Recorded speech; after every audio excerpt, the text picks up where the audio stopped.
Hey planner friends, grab a cup of coffee or your favorite beverage and settle in, because today we are going to look at if the Mudra Life Planner will work for someone with ADHD. And stay tuned because there will be information about how you can win this planner during the video. And there will also be a post over on Instagram where you can enter there as well. I will leave all of the information and the links in the description box. But for now, let's dig into the Mudra Life Planner. Now, this one specifically states it is meant for ADHD. So their listing on Amazon says this is designed with ADHD brains in mind.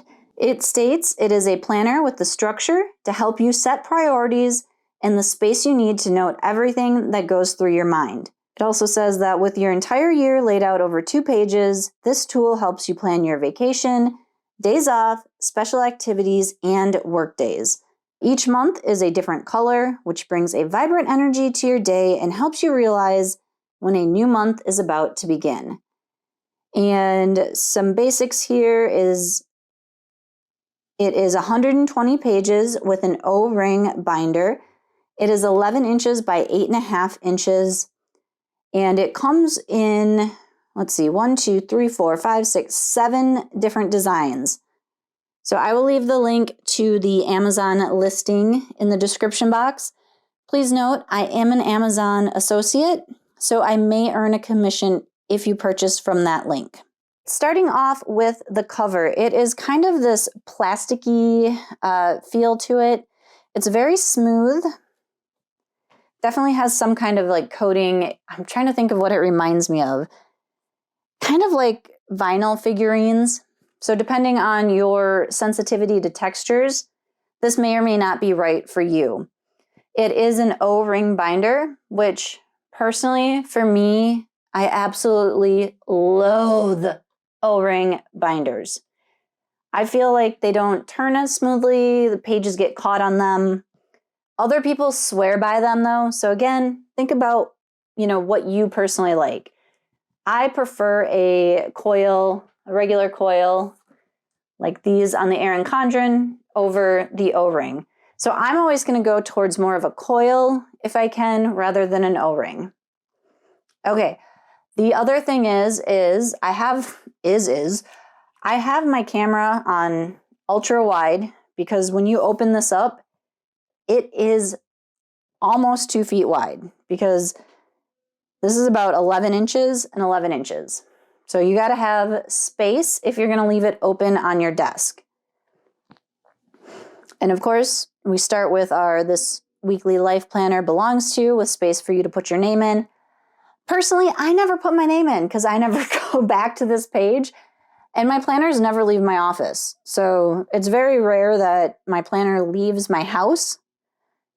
So it's not going to get lost, knock on wood. And then as you can see, it has like this little perforated corner. And these are used in a lot of planners for people with ADHD because you can fold that and know you need to come back to this page later, or you can tear it off saying like, I'm done with this page. Flipping ahead, we have our welcome and like a little message from the founder. So taking a look at this message, here we are planning for a brand new year. Since this is the 2nd edition of the Mudra Life Planner, I'd like to take this opportunity to thank everyone who joined the Mudra family in 2022. I want to express a heartfelt thank you for all your reviews, comments, and messages. Let's see, moving ahead. Created with the intention of helping people with ADHD, I love that the Mudra Life Planner is making a difference. Planning your life is the most important meeting you can have with yourself. This is when you reflect and make the decision on the direction you want to take and what you will accomplish. So I love that little section there because that is so true, so very true. As you'll soon see, this planner is designed to help you prioritize and stay organized. With passion, purpose, and this planner, you're on the right path to achieving your goals, and I am truly excited to be a part of the journey with you. And then there's a little link to subscribe to their newsletter. So that's always nice that when there's a little like note from the founder. I appreciate that.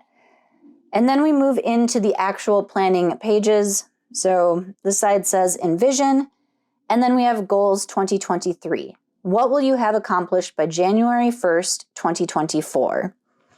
And there are 9 categories here. So we have family and friends, romance, fun and recreation, finances, career, environment, physical health, mental health, and other. So not so different from, the Moxie Life system or the, level 10 life. Pretty much all goal setting systems have these categories are similar. And these are clearly color coded. I'm thinking we might see these colors throughout the planner. Hopefully they correspond with these things. I haven't looked ahead yet. This is pretty much new to me like it is to you. So we'll go through together and kind of see what we like, what we don't like. This feels very like, here's these categories, pick some goals, but there's no, let me flip ahead. Nope. There's no directions or ideas on how to set your goals. What I would like to see is, instead of just this envision over here, is maybe some tips or suggestions or ideas on how to set your goals for 2023. As someone with ADHD, I can usually set goals, but when I'm given just this blank page, I tend to stare at it and go, what do I want? What do I want to do? What do I want my goals to be? Whereas if I had steps over here, sit down, brainstorm, jot down what's most important to you, things like that with examples, that's really helpful for me to then take this blank page and make it into something. And then we move into the side. Oh, it's a little dark over there. Hold on. Okay, I moved my light since my window was not getting this side. I'm not used to filming this wide. I'm usually filming right here. So light, hopefully that helps you see. So up here it says goals help you move forward. Write down your monthly goals 2023. So then you have your 12 months here and just some lines. Again, how do I go from these goals to my monthly goals? I know this is not the Moxie Life system, but that is one thing I like about the Moxie Life Planner, is it breaks down how to go through and set up your goals, your monthly goals, your weekly actions. This feels like you're just kind of here you go, fill this out. So if I decide on finances that I want to save X amount in my emergency fund, for me, that's really easy to break down into, okay, well, I want to save $1,200 in my emergency fund. That's $100 a month. That's $50 a paycheck. That goal, really easy to set up. Something maybe not so easy is career. For example, in content creation and all of this stuff that I do, one of my goals is to increase engagement by 1.5% every month. Well, but how do I do that? What do I do each month to do that? Do I post more? Do I ask in-depth questions? Do I comment on other people's stuff? Do I do nothing? I can break that one down because I've already done it, but it took me a while to get there. I read some stuff online. I reviewed some classes that I had taken, and that's how I came to that conclusion. I didn't just come up with it because a blank page was staring at me. So that is one thing I would like to see with this planner, is maybe a little bit more instructions that could easily be done in, this one page here. You could split it in half, how to write yearly goals, how to write yearly goals. I can talk. How to write monthly goals. We have kind of our full year overview, perpetual planner type thing. And I like that they are carrying the colors through. I really like how this is set up. I like the colors. And I'm going to assume that where these are shaded are the weekends. Hold on, let me think here. Yes, because I am filming this on the 25th. That's a Saturday. And that's like that light pink color. This I love. I would use this to set up, birthdays, anniversaries, appointments that I know I have, vacations, all of that stuff in here. Because then when I get to like April, I can flip back over here and go, okay, April, what do I have going on? What's important? What do I have to write in? So this spread is awesome. I would love to see this in like my Erin Condren Daily Duo instead of those like 6-month boxes or the little mini calendars with lines underneath them. This would be way more helpful for me. Like full on visualize everything. So I may steal this and put it in my bullet journal next year, just so I have like all of this at a glance, color, everything about this I love. Flipping ahead. All right, now we're moving into our monthly spread. January, we have a blank page that says create.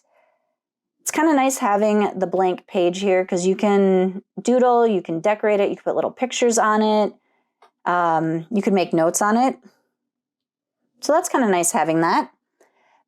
But there's no monthly spread. So this is your monthly spread. That I don't like. I like looking at the monthly calendar to plan out the month. Because I do my monthly plan, then I do my weekly plan, then I do my daily plans. So having to remember to flip all the way back here would be a little bit of a hassle every week. But you could do something like a little clip and like put it on here so that you have like quick flip back to that. So not a complete deal breaker, just something to think about, like what other workarounds can you do to remember to go back to that page. All right, then we have this page here, things to inspire my year. I guess you can draw, doodle, brain dump, combination, mind map, all of that stuff in that space. You have Sunday the 1st and a little notes box. I do like the space for the day, lots of room to write stuff in. The notes is also nice if you have things that you maybe need to carry forward or remember, etc. Then we go into our full-length spread. So we have January, my week's priority, and a line. So that's kind of nice. You can refer back to your monthly goals and kind of figure out what's my priority for this week. You have your 5 weekdays with a big space. So you get important, you get a schedule, to do, and notes.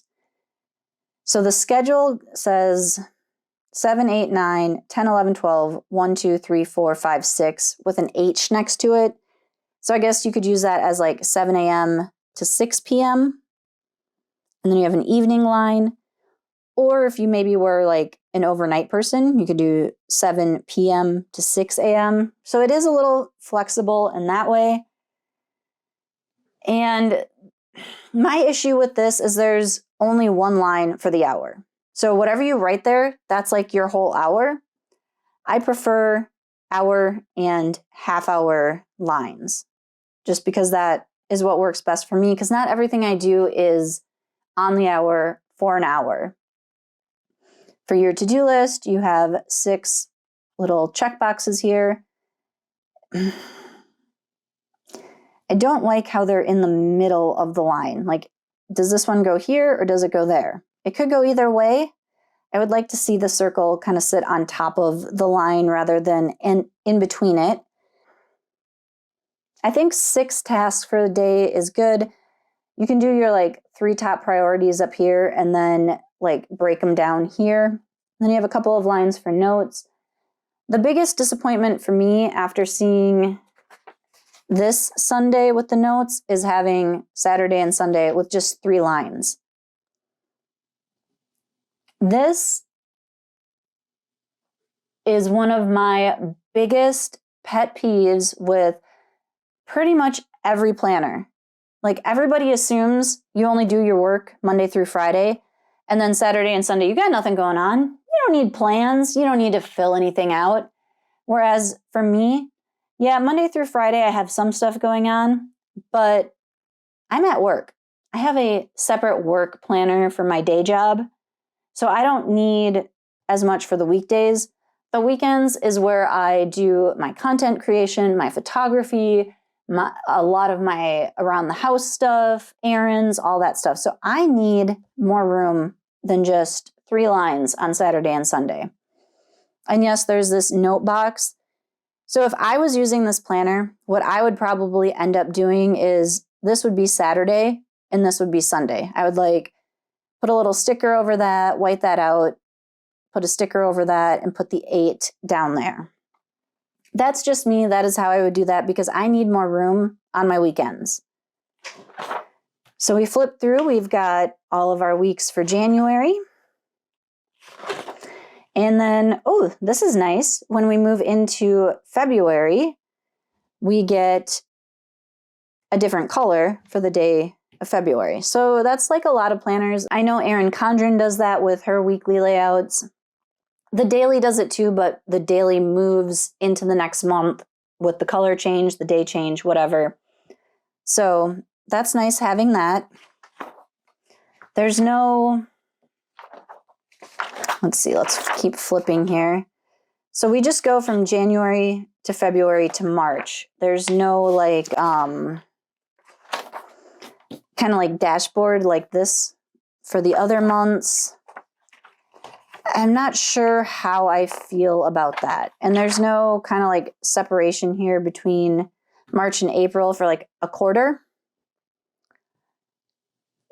Oh man. I really wanted to like this planner, but I can't do this. I need my months. Like I understand the weeks, like this week, I would put this in March and then I would have a dashboard for April. And then I would start my next April week. Like that is what I would want to see because for this, I'm always going to have to flip back to here and here when I get to here. Yeah, that would be the biggest downfall of this is how it just goes right into all of the other months. All right, so we know there's nothing between the months. We're going to flip to the end here. All right, so this is our last week. We have December 25th through the 31st. And then our notes section, we have celebrate your achievements. And then we flip ahead and we have 2024 important dates and notes. So this is what kind of like your future log. So as you're getting to the end of the year, if things come up, you can start putting them in here. So that is a nice thing to have in any planner, is a place to like put those things. And then we go into kind of that monthly perpetual calendar for 2024. So you could copy some of those things from back here, you know, birthdays, anniversaries, items like that into here. And if you have any appointments or whatever that you schedule towards the end of 2023, you can put them on here. So that's nice to have. And then we flip and we have wishing you another inspired year, Mudra. I'll talk a little bit about the paper. It is very smooth. There doesn't feel to be any tooth to it. Since we're moving into March and January has come and gone, and you most likely will only use this if you win it for, you know, March, April to December, unless you redate it. I'm going to use one of these pages and I'll try to make it like down here so it's not so noticeable if you decide to reuse it. So let me gather up some pens and we'll get to testing. Okay, so I have the Moxie marker in the Moxie Gray. And the reason I picked this one is it's very dark.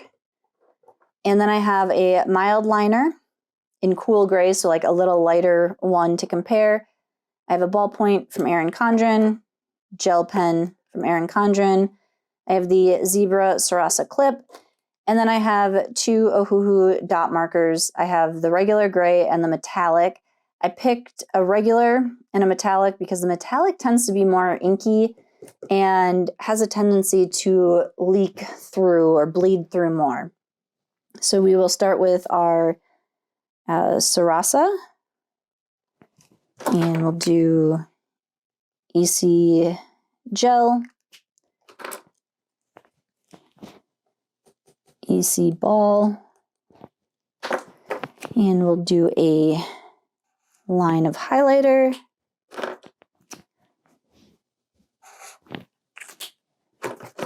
And we'll do a light, a medium, and a little heavier.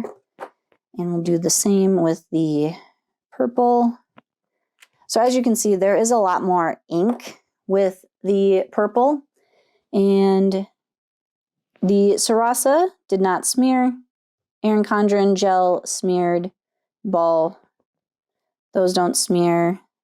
That didn't smear. I'm a little afraid of this purple one because I can still see the ink kind of pooled there. But you know what? We're going to do it. And it smeared. So I would suggest the Sarasa gel pen. The mild liners, no smear. A ballpoint, no smear. But the Erin Condren gel and the metallic dot pens, probably not the best for this because of the smoother paper. And if we flip to the other side, there is ridging from the ballpoint pen, which is expected. Nothing else really ridged. I can see the dots here, which is actually, I think that's the gray. So there's a little ghosting with this one, but not with this one, but this one smears. But the pens, there might be a little ridging from the EC gel, but not very much. So overall, most pens and highlighters you'll be able to use without them leaking through. This one is the only one that really ghosted. Ballpoint pen, you're going to have a little bit of ridging, but you have that with most papers. If we flip this over, you can't really see what's on the other side. I mean, you can see there's like a little bit, but it's the same as like their colored headings. So overall, the paper stands up well to most pens. You could experiment and figure out which one works best for you in the planner. All right. This is not a planner I'm going to keep. If you would like a chance to win this, there are two ways to enter. First, you can leave a comment below about what is your favorite part of the Mudra Life Planner. The other way to enter is to head over to my Instagram at runs_on_espresso, which will be linked in the description box, and find the post for the Mudra Life Planner and leave a comment there about why you want the Mudra Life Planner. There are also bonus ways to enter. On YouTube, you can be a public subscriber to my channel. And on Instagram, you can follow me, like the post, and share the post tagging at runs_on_espresso. The instructions will all be in the description box below, as well as the Instagram post for the video. Before I give my final verdict, let's look back at a few pros and cons of the Mudra Life Planner. Starting with the cover. Personally, I like the cover. I think it's nice. It feels nice. I think it'll hold up being kind of that coated plastic feel. It's not going to rip or tear easily. So that's a pro. Con is the wire O binding, but that is something I can look past if I really like the inside of the planner. And the goals for 2023, I like this page. That's a pro. It's nice. It's set up. It's colorful. Con is there's no like instructions or directions. Same for the monthly pages. Give me some direction. This page very much a pro. I love this. I want to incorporate this page into my planning, probably for 2024. I really appreciate how they shaded the weekends. To me, this is a future log, and I think that's awesome. Turning to the actual weekly spreads, con, there is no monthly calendar. This is your monthly calendar. So you're constantly going to have to remember to flip back and forth. I don't really have much to say about this page because it's its own special page. So pros and cons for the weekly spread. I like how they've broken down the weekdays with important. I don't like the schedule. The to-do section kind of raises my OCD. I can't look at it any longer because of where that circle is placed. Just put the circle above the line and my OCD will be happy. I like the number of circles that they have though. I think 6 is a good amount of to-do tasks for a day. And then if you have something else, you can jot it down in the notes section. So overall, the weekdays are a pro. A con is the weekend. I can't do Saturday and Sunday in these little days. I think it would be better if instead of having this notes section, if they split this to Saturday and Sunday. And then moving into our little change of the month, I like how it goes from the January color to the February color. What I would like is after this page is to see the month of February and a goals dashboard or some kind of, how January went, what are my goals for February, how am I going to achieve those goals, something where it reminds you that, oh yeah, I set goals back here. And you can go back and you can look at your year and your month. And then I do like at the end how they have repeated the important dates and notes for 2024 along with the annual calendar for 2024. So overall, I think this could be a little bit better of a planner for those of us with ADHD with just a few minor tweaks. For example, the monthly goals. These colors are nice, but they're just the colors of the month. Like these have nothing to do with your goals. I would like to see these colors carried through as some kind of goal tracking, goal setting, whatever you want to call it, throughout the year. And same with this page. Like these colors match these, but I'm not going to go, okay, environment is this dark blue. January is dark blue, so that must be my environment goal month. You could do it that way, but I would rather see different colors for the month than for the goals, and then carry the goals through on some kind of dashboard type thing where you can look back. So this planner is so close to being great for someone with ADHD, at least for my type of ADHD, because I know my struggles are remembering to look back to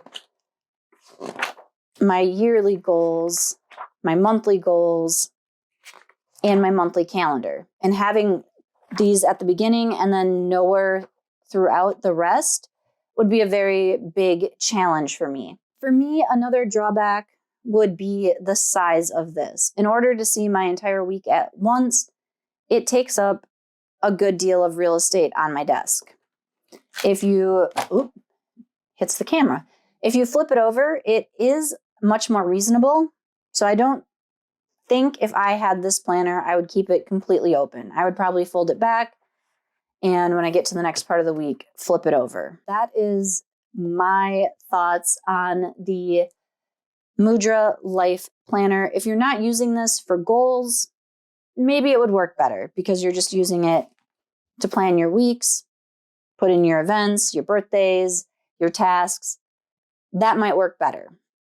But as a goal planning, helping with ADHD, I'm not sure it hits the mark. So there you have the Mudra Life Planner. Don't forget to leave a comment below if you want to enter to win this. I will make sure that I put the closing date of the entries in the description box because I want to close it fairly quickly so I can get this out to whoever wants to use it. So they have it for at least April through December. To enter, just let me know in the comments what your favorite part of the Mudra Life Planner is. Let me know in the comments your thoughts on if this would work for your ADHD, because it's clearly not going to work for mine. Then be sure to hit that like button if you want to see more videos like this, and subscribe to my channel if you haven't already. Until next time, I hope your planning and coffee are strong.